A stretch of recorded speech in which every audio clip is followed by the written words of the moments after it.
Selamat malam, salam sejahtera. Keputusan yang menggemparkan Malaysia hari ini, Isham Jalil pula cabar Dr. Mahathir untuk wacana terbuka.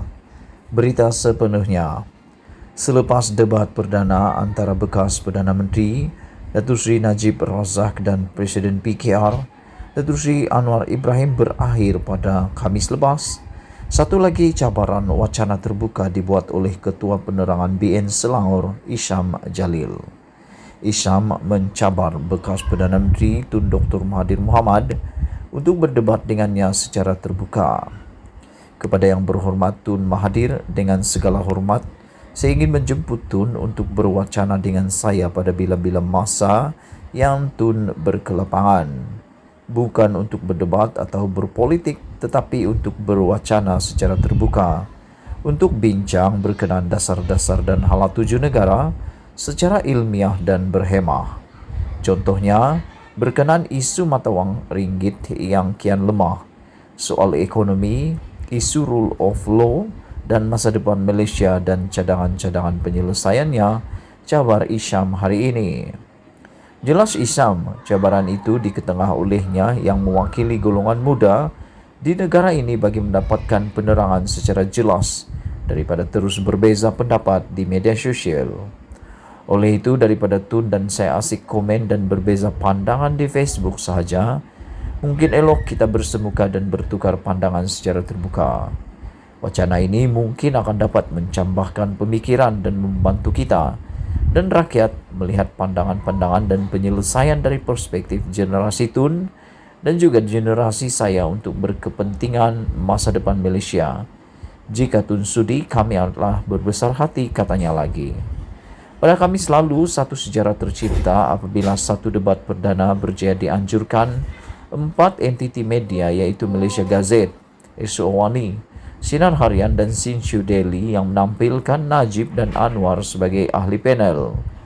Debat perdana yang membincangkan isu berkaitan Sapura Energy Berhad dan isu masa depan negara itu berjalan lancar tanpa sebarang provokasi daripada kedua-dua penyokong. Bertempat di Auditorium Tunku Abdul Rahman, Pusat Pelancongan Malaysia Matik, ia dihadiri kira-kira 400 orang, termasuk tokoh politik, ahli korporat, pakar ekonomi, ahli akademik, mahasiswa, selain penyokong kedua-dua pemimpin. Sekian isu hangat petang ini. Jangan lupa tinggalkan komen anda. Sila tekan butang subscribe dan kita jumpa lagi. Bye-bye. Selamat petang, salam sejahtera. Isu hangat petang ini, sumber dakwah EJM UMNO esok tidak sah. Khalid Nordin kata tiada isu. Berita sepenuhnya. Keputusan UMNO memindah perlembagaan parti bagi membolehkan pemilihan parti diadakan dalam tempoh 6 bulan selepas pilihan raya umum dalam Perhimpunan Agung Khas EJM esok meragukan dakwa satu sumber parti. Bagaimanapun, Naib Presiden UMNO Khalid Nordin menafikan dakwaan bahawa EJM itu tidak sah. Bercakap kepada Malaysia Kini, sumber itu yang merupakan pemimpin kanan UMNO memetik kenyataan Jabatan Pendaftaran Pertubuhan ROS pada Ogos 2021 sebagai asas kepada keraguannya.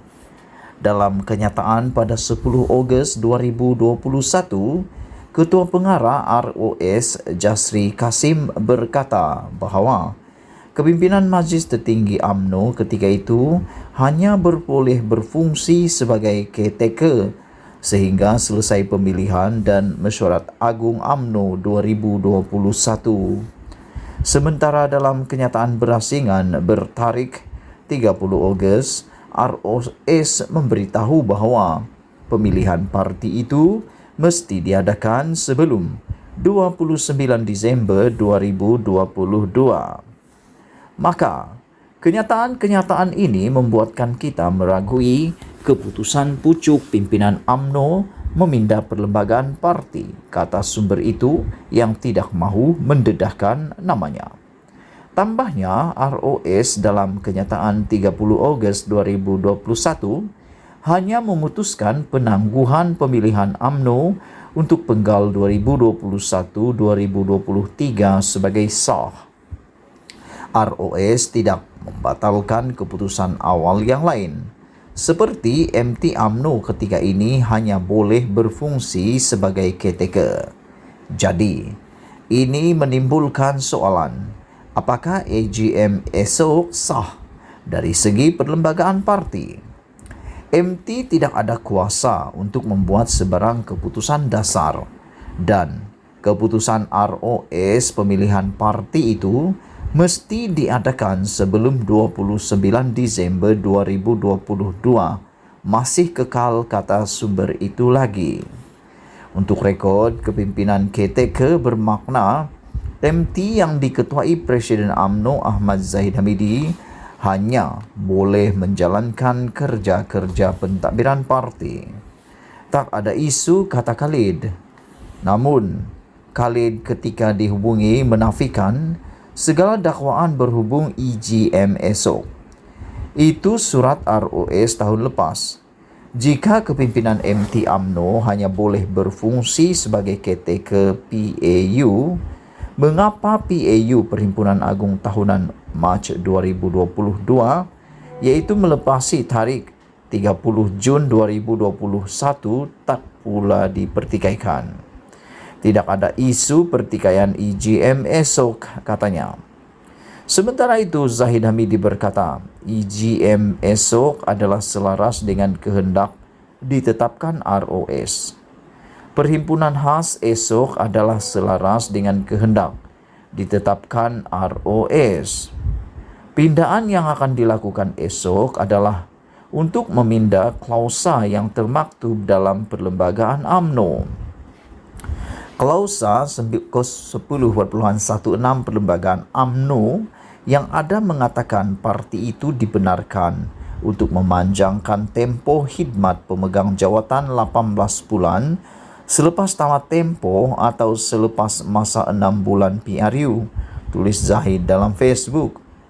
Usul pindaan agar pemilihan UMNO diadakan selepas PRU akan dibuat di hadapan 2,666 perwakilan yang dijangka hadir esok.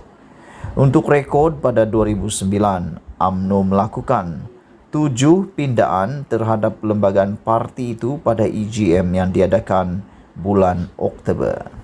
Sekian isu hangat petang ini. Jangan lupa tinggalkan komen anda. Setiap daripada komen anda amatlah dihargai. Sila juga tekan butang subscribe untuk mendapatkan isu-isu terkini daripada channel ini.